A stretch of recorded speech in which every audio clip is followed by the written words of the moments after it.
Good day. This is Thumbs United.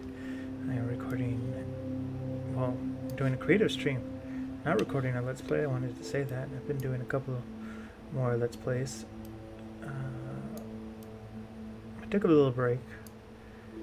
It was supposed to be for 1 week and then it snowballed, and then I had a trip I had to go on to. Hold on. I'm scanning negatives as I do this. Trying to get it done. I have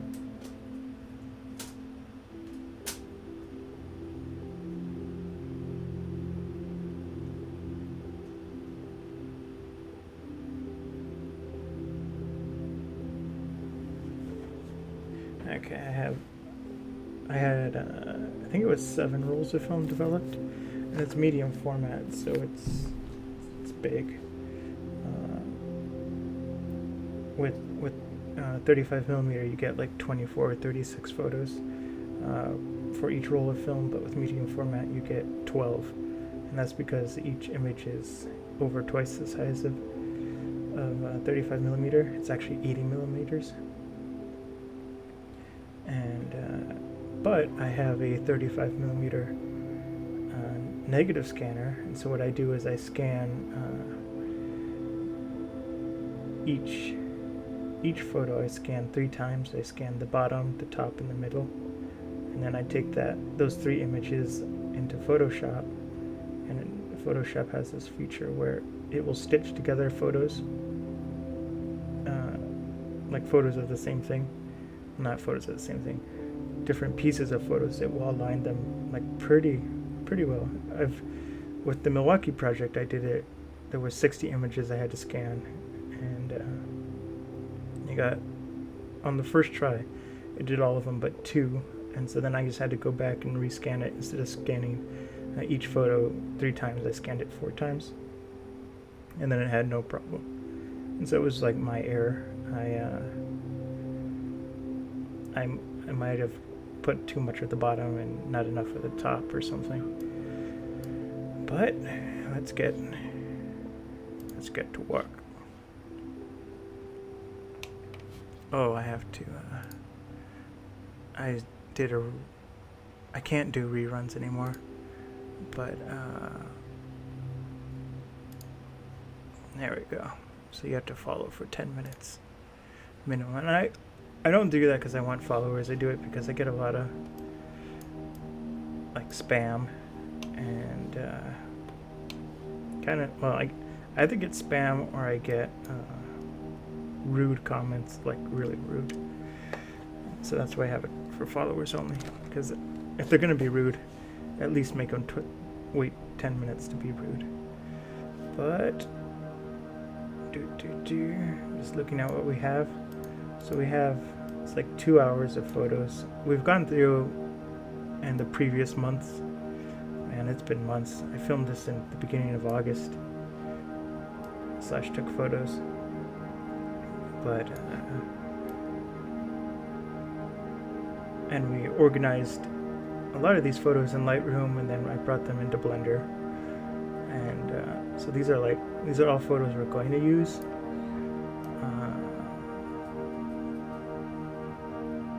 So this is definitely it's been pre-sorted, like, into architecture, from what I can tell. It's been a while since I looked at this.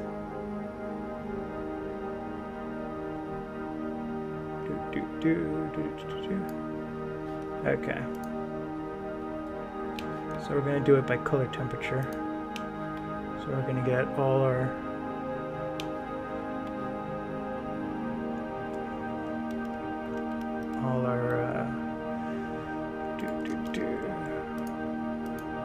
cool images.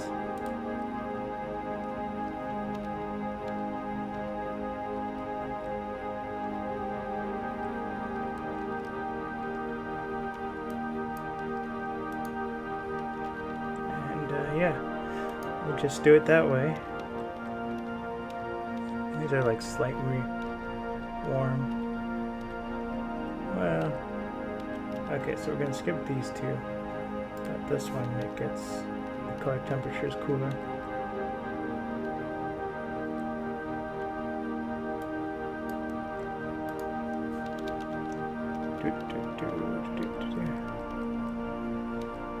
So I was talking earlier. I can't do reruns because I'm not affiliate, and I was planning to do this anyway. But I had this PC. It's like a low-end PC. It's really old parts. It's a 3-core AMD processor with a Sims graphics card I'm using for this stream. So that's probably the best thing about that computer is the graphics card.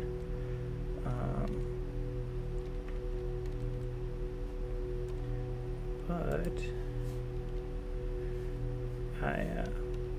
so it's been sitting there, and I've been rendering with it off and on. It converts, HD videos to different formats and all that stuff. And it does a little bit of rendering, but it's definitely slower. And so I was kind of on sabbatical. Not really. I mean, I guess it technically was. It was a break where I was still working.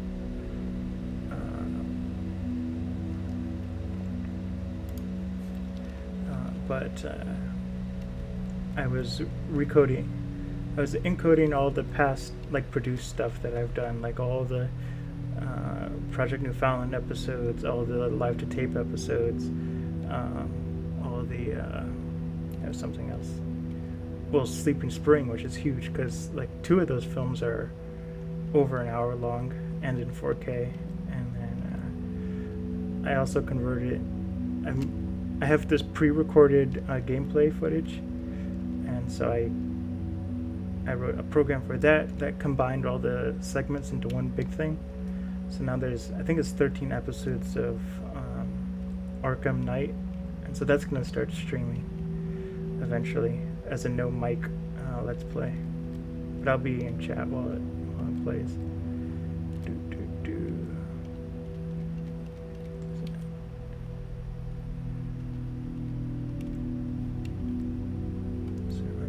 This one, and it's kind of a cooler image, and so I was getting all that onto one hard drive and ready to stream. So it's in there, and earlier today I did the first stream, and the thing that's unique is that I'm using OBS. Everything's on Linux for that low-end computer. So I didn't know if it was going to hold up. I did a test a couple weeks earlier, and it went okay until I got to the live to tape, and live to tape has a lot of problems. Not problems, but from a technological standpoint, it needs a really high bit rate because there's so much motion. And so what compression does is, with this image, if it was moving, it would say, okay, if the person right here, if this poll was a person, with compression, they talk and they move their head and stuff. But once the video is compressed, it kind of says, okay, all this stuff in the background, it doesn't really move, so just kind of, you don't have to really update, which pixels are there. It's just it's kind of, it removes detail that the computer doesn't have to reload while it's playing the video. But with live to tape, 90% of everything in view is moving, so that's really hard to compress. You need a really high bit rate if you want to see it, without any artifacts or anything. And so that's kind of a problem I wrestled with on YouTube, because for the first 3 episodes, YouTube really compressed it. For the episodes up to episode 8, I've done some special compression stuff before YouTube does it, because YouTube doesn't have a really high quality compressor, and they don't want to spend time, because the higher quality compression takes more time. So I'm doing more compression on my end before I upload it, so then it's higher quality, and YouTube doesn't beat it up a lot. But so I was kind of doing that higher quality compression for the Linux box that's streamed earlier today, because if the source video, if the source files are, very close to the same bit rate as you're streaming, then that's less processing power the CPU has to use, converting it from like really high bit rate, which the videos I create are of really high bit rates. They're around 20 to 30 megabits per second, and that's Blu-ray quality, because a lot of the documentaries and stuff I plan on releasing onto Blu-ray at a later date. And so I mean, you don't stream at Blu-ray quality on Twitch. Depending on how good your PC is, you can stream. For me, what I've noticed is streaming at 6 megabits per second with like video editing, like what we're doing now, is fine, because only this area of the screen is changing. This is all stationary stuff, but like I said, with things that are moving more often, you need the higher bit rate. So if it's just you chatting on the small corner of your screen, that's fine. If you're playing video games, you should probably use like 7 to 10 megabits. 6 megabits might be enough for that. But that's the problem with the Xbox One, is I stream directly from the Xbox and the Twitch app, because usually when I'm streaming, the computers are rendering, so I can't capture from the Xbox and then stream from my PC, because that kind of defeats the purpose of the computer rendering.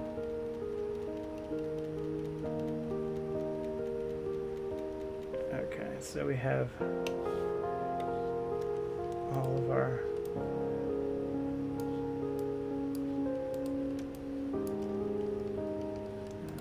to shift this all down. So yeah, so that's the problem with the Xbox. The bitrate, it only does the maximum bitrate you can stream from the Twitch app is 20 is essentially 2 megabits.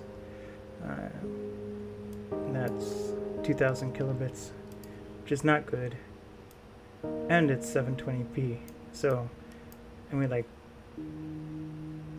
2,000 megabits would look terrible in 1080p, but it's like kind of passable depending on what game you're playing in 720p. But I wish it was like 4 would be fine in 720p.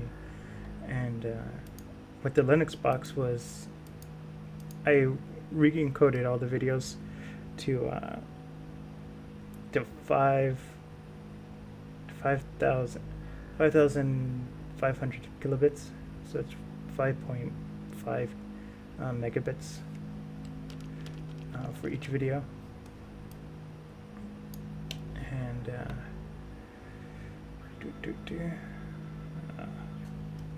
hold on.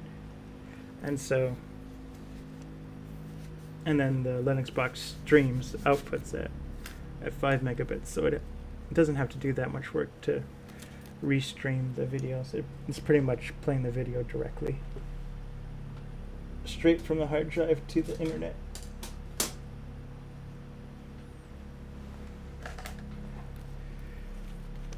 Okay, hold on.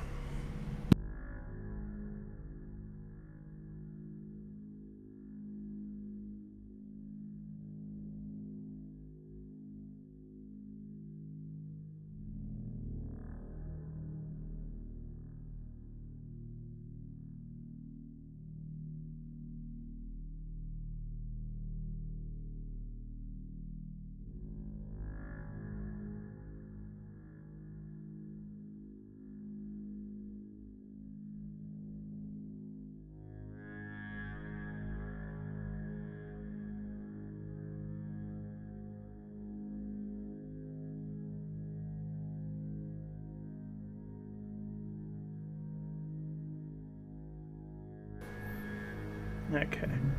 So it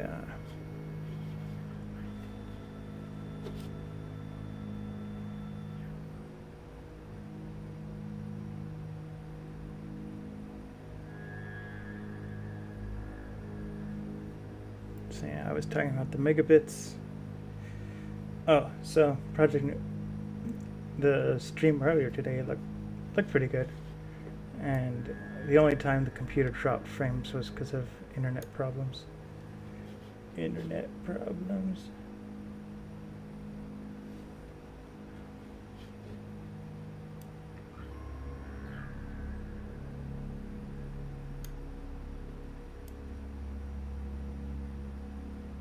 Okay, so now we're gonna go for like cloudy shots, murky and kind of melancholic.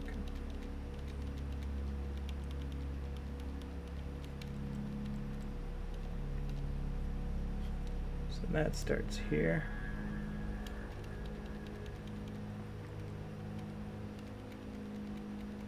And this is just getting lucky. These are all rainy days. All to here. Get this chunk.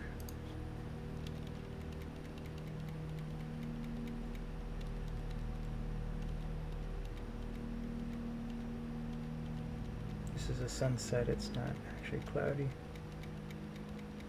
I'm gonna save that for later. It's more haze.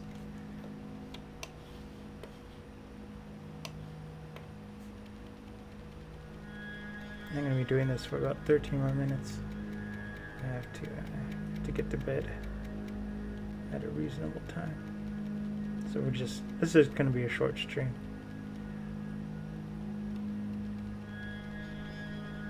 And this is the golden hour. And this is morning.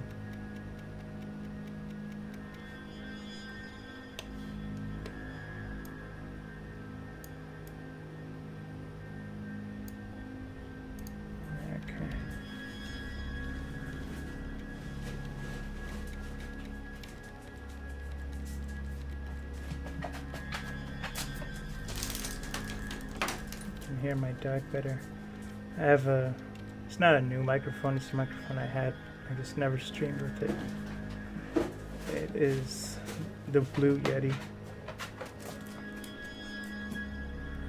I've used it to record some other stuff, music and things like that.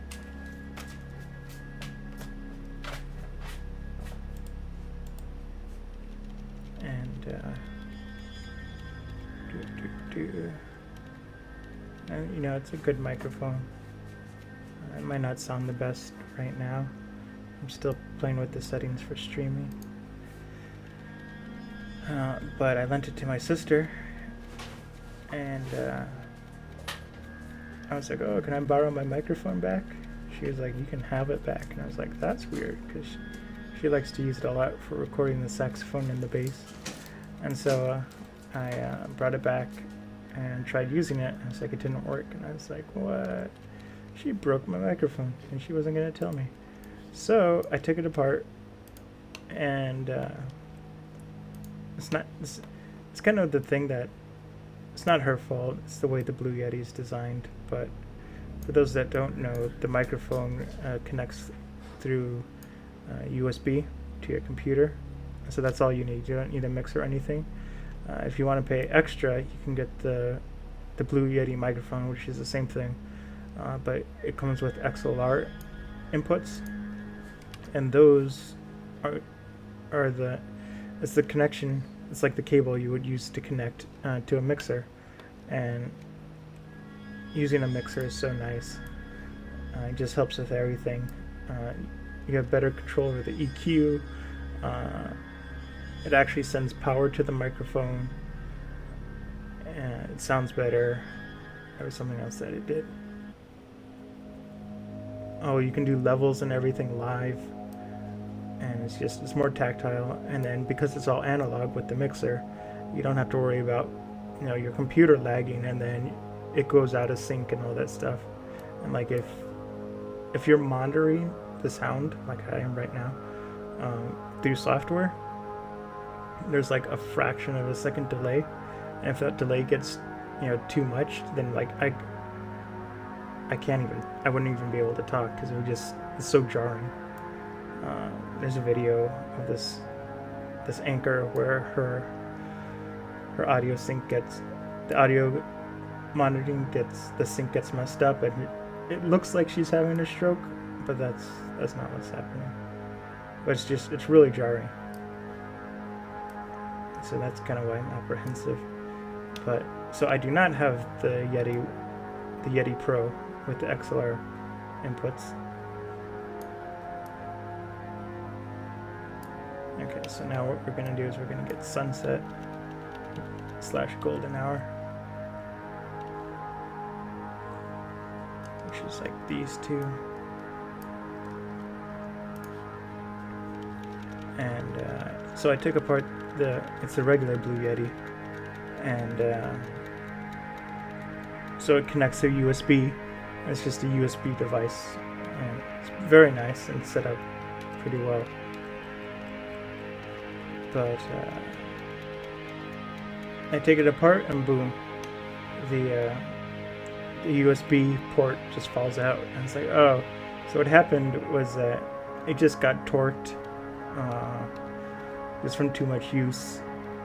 Kind of the soldering got loose from the USB port, and it just, it couldn't hold the cable.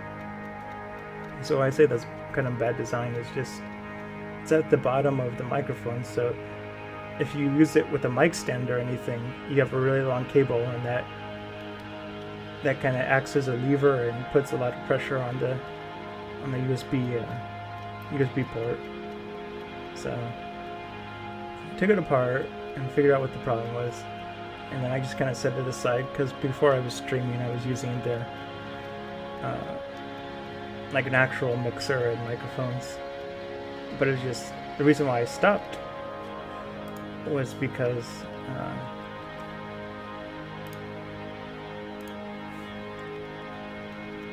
I record Project Newfoundland and Live to Tape in a similar way. Live to Tape does ASMR and everything, but they're both a binaural setup. So that just means like it's two microphones spaced apart, and one microphone is for the left channel or the left ear, and the other microphone's for the right ear, and it adds like a stereo sound, and it really feels like you're in the room with me while I'm recording, and that's what it's supposed to do. But it was getting too difficult to record ASMR and Project Newfoundland and anything else other than live streaming where I'm working right now. And it was pretty much every time I had to set up to record for produced content, it was just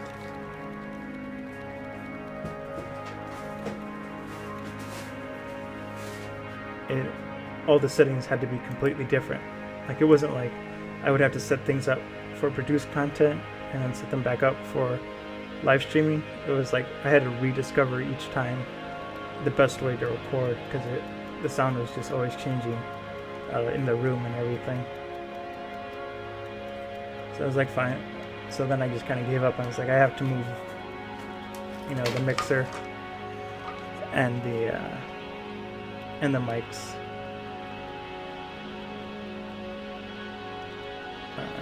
to a quieter place, which is my room. And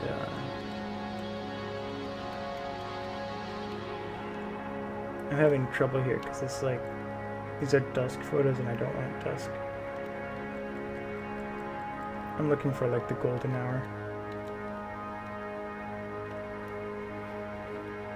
It starts here, and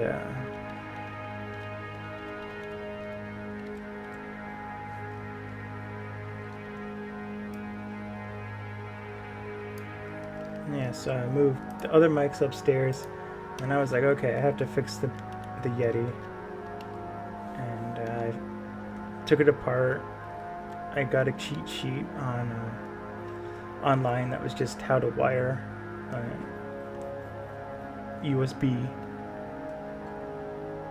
micro USB, and that was an experience. And it's funny because with the micro USB, there's 5 pins, but there's only 4 cables. And it's like, what? So literally in micro USB, there's a fifth pin that just does nothing. And I was like, seriously? And that's the spec. It's like, oh, we might want this cable to do something in the future, but for now, we're just gonna leave it blank. So everything that has a mini USB has an extra pin that just doesn't get used by USB 2.0. So I thought that was funny. So what I did was I took a long USB cable and I took it apart, took the end off, took the wires out, and then I soldered each wire directly into the microphone, which is okay as long as I don't need to like extend the cable, but it works pretty well. There's a couple of times when if you move the cable wrong, the microphone disconnects, but I think I fixed that just with duct tape. And I have the cable duct taped to the mic stand, so it never moves around. But it's already doing better than I thought. So that's why the Yeti is back.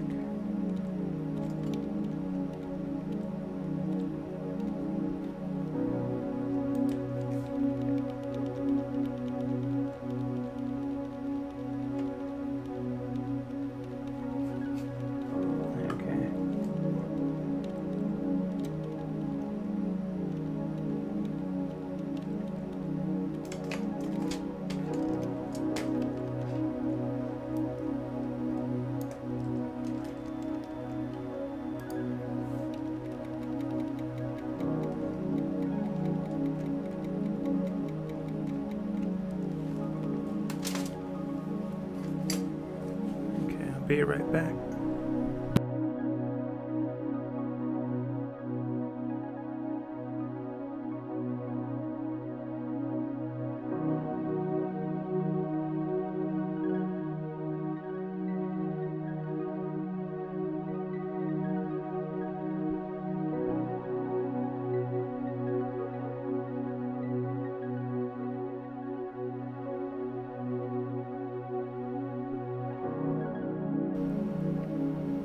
Okay, I'm back.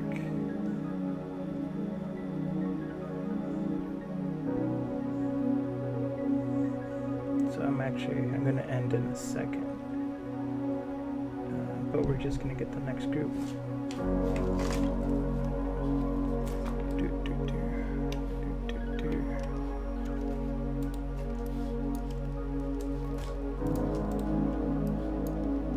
So these are all our sunset stuff.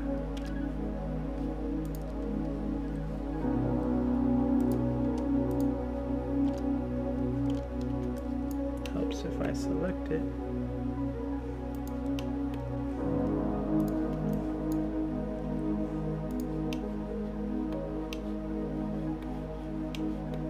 Okay, so now we're going to go through and get dusk.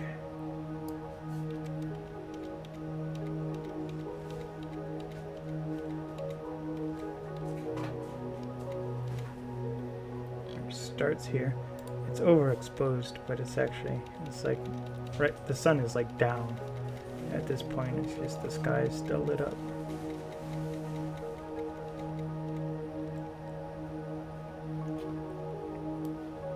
Get into the twilight hour, the twilight zone.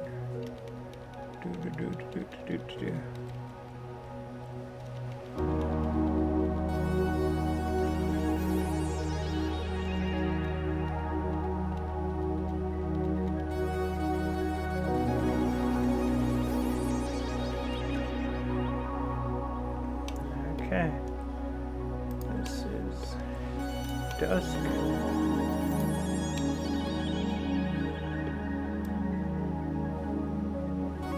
So everything that should be left over should be day shots, which it is. yeah, this is kind of short stream, getting back into creative. I will be doing a creative stream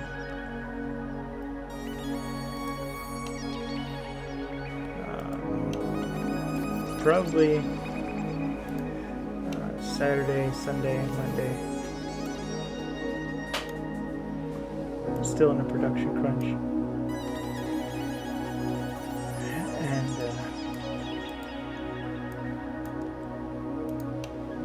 yeah, I just have to edit the audio for Project Park, and then Project Park will be coming to the coming to Patreon first, then to the public, and afterwards, after Project Park finishes coming out, which it should last 2 months of Project Park coming out publicly on YouTube and quotations, then this project, the Milwaukee Project, should start coming out. Like it's a big project. Like we started doing this project because it's smaller than the New York project, which we still have a lot of work to do on. Trying to look for. So it's just like this is the 8th section. There's 11 sections, and this is just the 3D stuff, and each section has like 2 to 3 hours of photo content, and then we're gonna get to go through and animate it all, which is the fun part. This is just organizing, which is it's okay, but yeah. So I want to thank everyone for coming out. I'll be on tomorrow, probably earlier in the day, sometime between like 12 and, well, sometime between 11 and then let's say 2. I have, plans for the evening. So I'll see everyone tomorrow. We'll do a longer stream for sure, and then on the weekend I'll also do some, at night, we'll do some Destiny Let's Play, continuing that. So I want to thank everyone for coming out. See everyone tomorrow. Bye-bye. Have a good day.